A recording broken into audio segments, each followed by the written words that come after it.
Hello and welcome to Shop Talk with Dan the Man. Today's video we're going to talk about the year ownership with this 13-inch Ridgid planer. Stay tuned to find out more. Hello, if you're new to this channel, my name is Dan Shannon. I enjoy woodworking as a hobby and being out in the shop. On this channel, dive deep into my shop as we explore tools and tool reviews, as well as chatting about everything related to woodworking.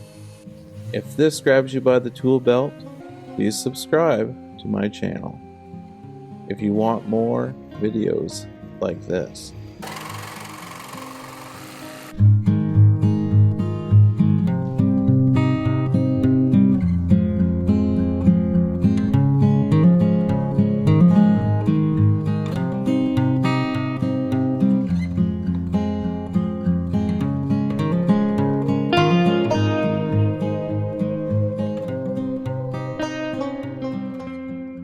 Hello and welcome to Shop Talk with Dan the Man. If you're new here, welcome. If you're returning, thanks for coming back. Today's video, we're going to dive into this. This is Ridgid's 13-inch planer, and I do have a review on this planer, and if you like, you can click on that below, or I'll put a link above me for that as well. But in this particular video, I'm going to jump into the pros and cons of this planer. I'm going to talk about, the different things that I've dealt with this planer over this past year. Would I recommend this planer? Would I buy it myself again after owning it for a year? And kind of, the package that this planer comes in, whether or not it's something you should add to your shop. So let's dive into the pros and cons. So let's start off with the pros.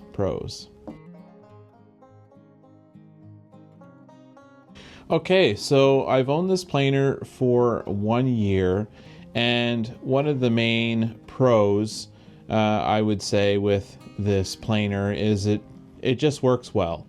I haven't had really much issues with it. I will jump into that with the cons, the issues that I did have.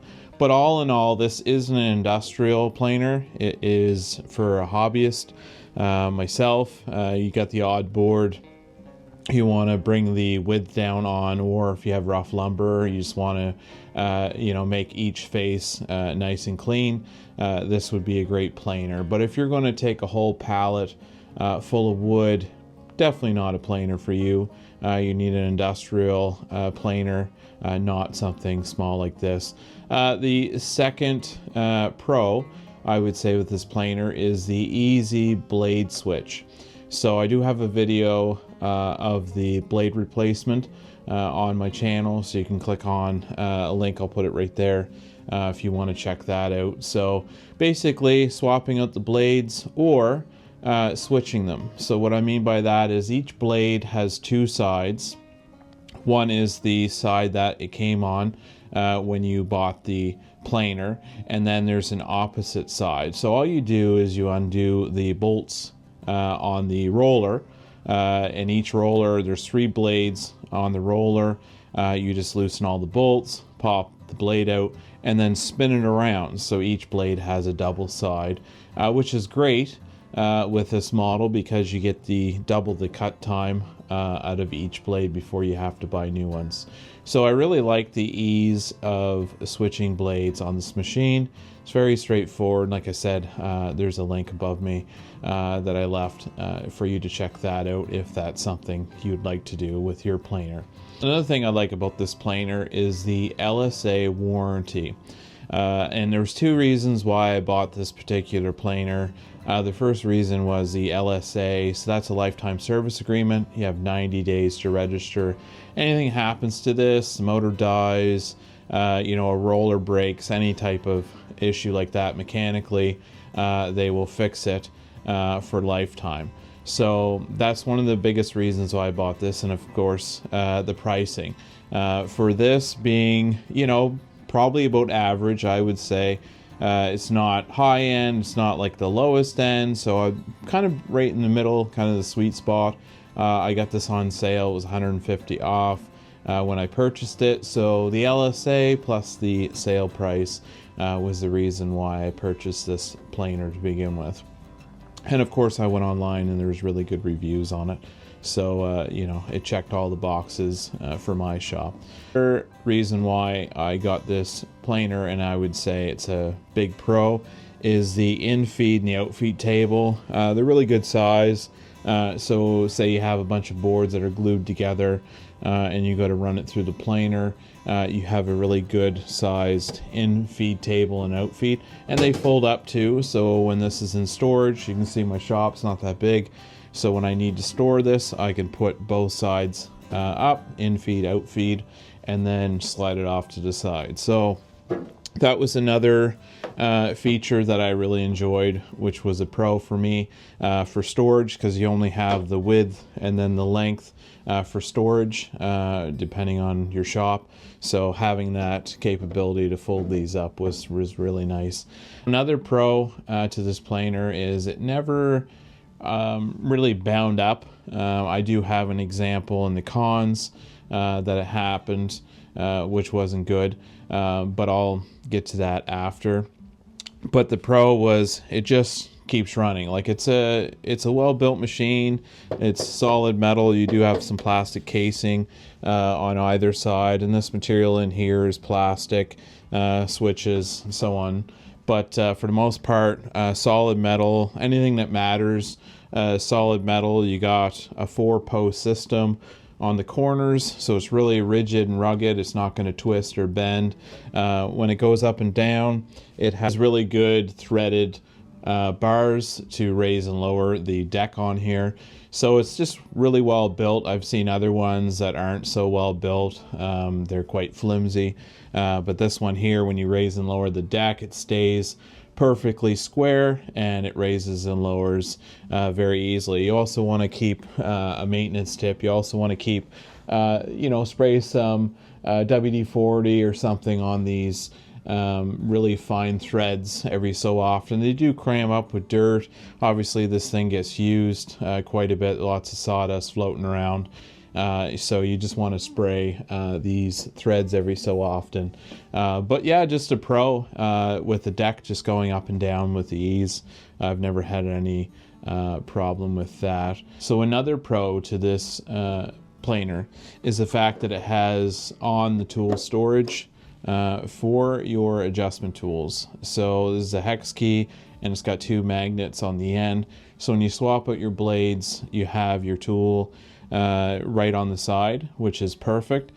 Some different companies, they do supply your tools, adjustment tools that come with the machine, but they're not usually built right in. And I do love that about Ridgid. The circular saw, they have the wrench that's attached to loosen the bolt. Everything is right on the machine, so you don't have to worry, go too far if you want to change things. And this is primarily for blade changes. You got your magnets on the end, of course, the Allen key. And there's other adjustments they can do on your machine. And they try to keep the standard bolt pattern so that this tool will do pretty much anything for adjustments on this, which I find really nice as well, kind of universal. So that would be another pro, I would say, with this machine, is having everything adjustable. Very convenient if you want to adjust your in-feed table. There's just 2 bolts at the bottom. You just raise and lower them, and that'll change the pitch of the in-feed. And then of course on the back side, same thing with the out-feed, and you want to make sure that is adjusted correctly, so when you bring your wood through, you won't have any weird cutouts or any weird scoring on your boards for that. Well, that's pretty much it for the pros. I think I covered everything about this that I like. You know, it runs well, works great for me in my shop. So we'll jump into the cons of this. Okay, so the first con, which I think is quite odd, and I'm going to say it's a one-off for these machines. I hope this isn't kind of a standard with the Ridgid planers, but I did have the front wheel. There's 2 rollers, so the front roller and the back roller, and those get quite dirty just because, especially if you're doing rough cut lumber, You got lots of, sometimes even dirt. You're supposed to take and this is another tip, you're supposed to take a brush and wipe off, say they were outside and you just brought them in, they might have some mud debris or grass or any type of thing. You're supposed to take a brush and clean them all off before you slide the boards through. It helps with your blades, and it also keeps them nice and sharp.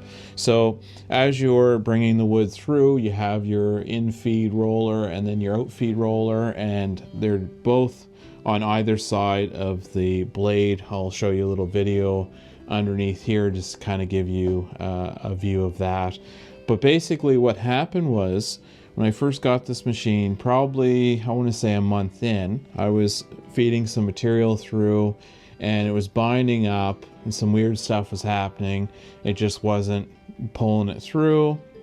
And at first, you know, I started pushing on the wood a little bit. Never do that. But I was kind of wondering if, like, was it stuck? Was there anything wrong? And usually with most tools, if you sense that it's not running the way it should, you stop immediately and assess the situation. So after, you know, a little bit of struggle, I was like, what's going on here? So I stopped pushing on the board, turned the machine off, unplugged it, and then I noticed the in-feed roller was loose on the left side. Now, I don't know why the roller was loose. I don't know if it was from factory, it just wasn't tightened up. But I just went on the inside, and there's 2 adjustment screws off the deck that you can adjust the roller. So I just tighten those up, and thing works perfect now. I never had any more issues with the in-feed roller or the out-feed roller. You know, they work perfect. But that was kind of I hope that was a one-off. Put your comments below if anything weird like that happened with your planer. But that was my case with this Ridgid one. And then another con, I would say, is basically the 2 rollers. They always need to be cleaned. Now, I did put a lot of rough cut lumber through, so I think in that particular case, I want to say, and I want to clarify, it was probably just the stock I was using, not so much the planer itself. Because if you were using, say, spruce or knotty pine or any type of wood that you got from the hardware store that's been already treated, already cleaned up and presentable, putting it through here to take, say, a 1/16 off or 1/2 inch, depending on your project, should be fine, and the roller shouldn't get all gummed up. But I was using a lot, and I would say a lot, I mean like a massive amount of red oak I was throwing through this, and it was outside for a while. Then I brought it in and dried it out. You know, it was all rough because it's rough lumber, so it's just a lot for the rollers to take. So I'm gonna say more that's my fault, you know, with the product that I was using, not so much the planer. But even still, these rollers have to be cleaned. You can buy some. I do have my review video on this. I do have the maintenance that you have to do on this machine. So wax the in and out feed tables, and then use rubbing alcohol with a rag for the rollers. So you can look at that video to check out a little bit more on that. But yeah, I'm gonna say that is the stock I was using, not the planer. The other thing that I would say is a con on this particular machine, this might not even affect you at all, but it's something to consider after owning this for a year. Is something that, looking back, I probably would have considered. This doesn't have variable speed. It just has 1 speed. So once the motor ramps up, you put your stock through, that's it. Whereas other models, DeWalt, for example, has 2 speeds. So you can change depending on the stock that you're putting through. And I know I got a couple comments from different ones about the speed, that this doesn't have the variable. You can't change from high to low. And if that is a deal breaker for you, then this would be a planer for your shop. And basically what the difference between this one and one that has 2 speeds is depending on what stock you're running through. You might want to slow down the blades. You might want to, say hardwood for example, you might want that slower speed to kind of ease up on the motor. So there is some situations where that lower speed would be handy, but Ridgid, I mean, at the end of the day, performance wise, through the red oak through spruce through pine, and it just went through no problem. So would that be a con in my book? I could see how the second speed would be beneficial, but no, it's not. It's not going to affect my day-to-day, use of this machine in my shop. But I just want to throw that out there in case you were wondering the differences between this and a different one. And the other annoying thing, very annoying actually, is the dust port on this. So I'll just kind of swing this around for you. The dust port on this machine is not very big. It's fairly small. There's a blower fan in here, which isn't very big. So what happens is when you're taking a board through, the sawdust, the shavings will get into this motor, and then eventually it will start to clog up inside here.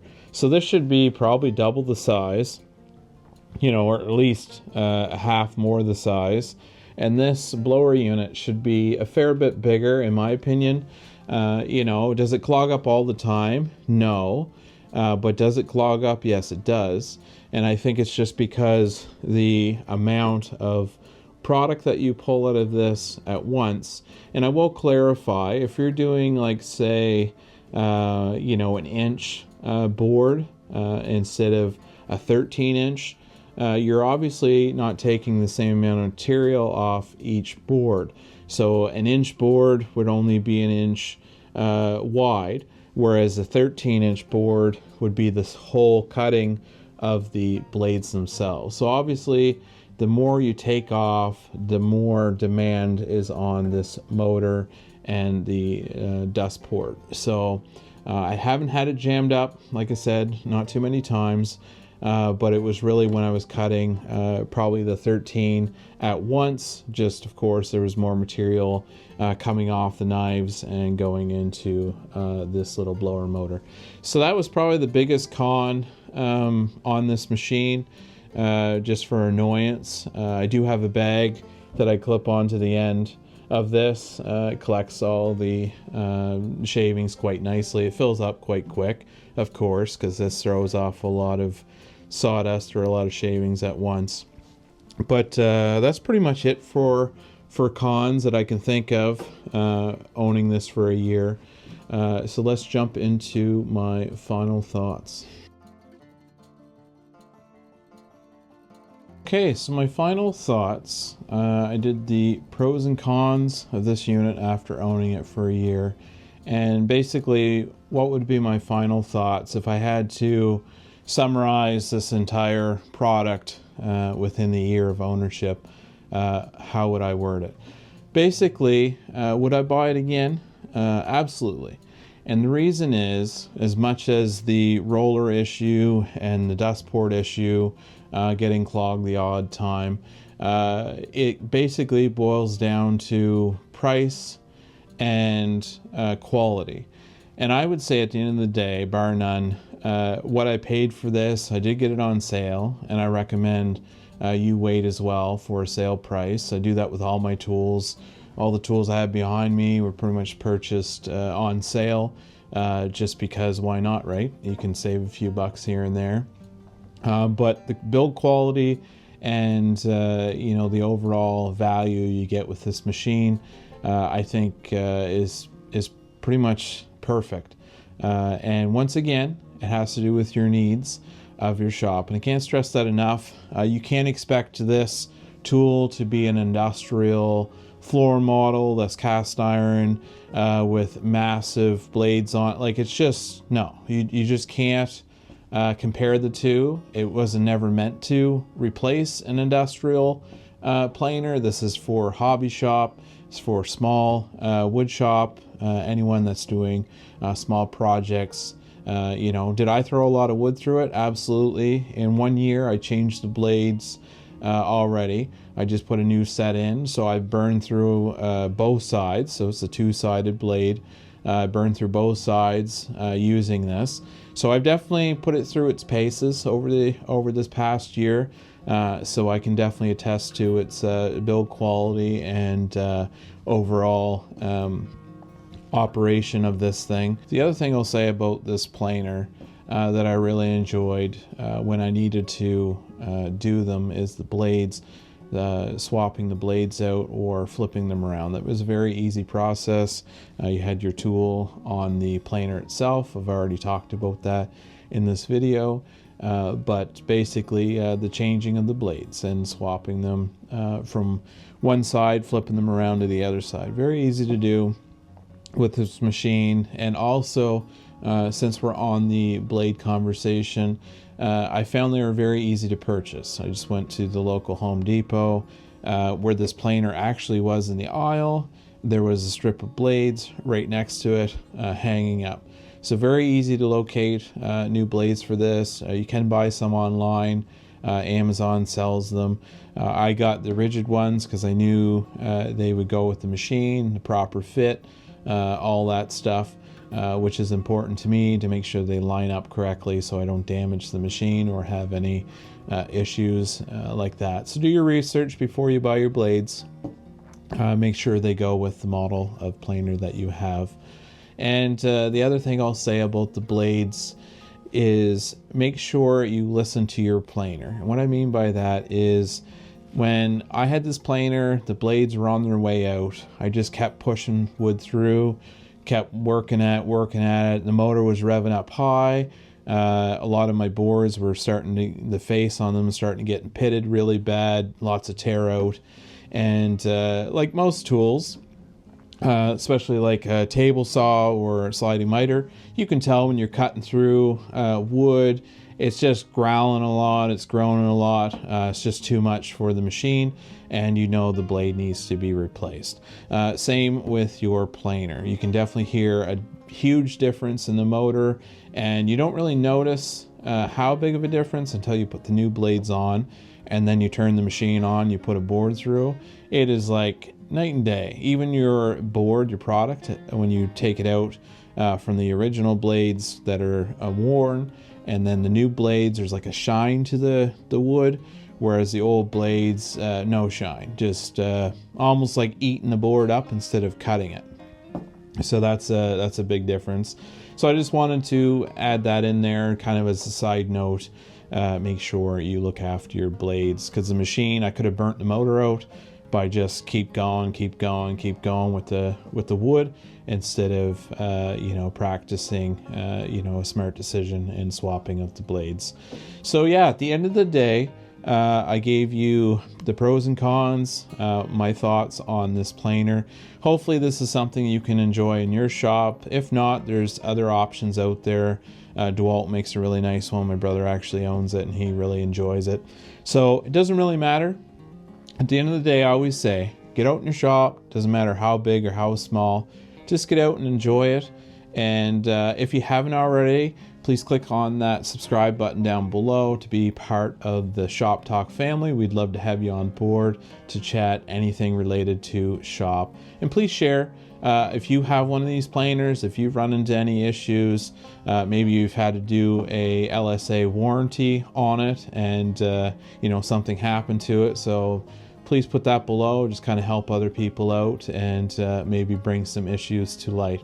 Once again, thanks for watching. Please give me a like, and I will catch you on the next one. Have yourself a great day.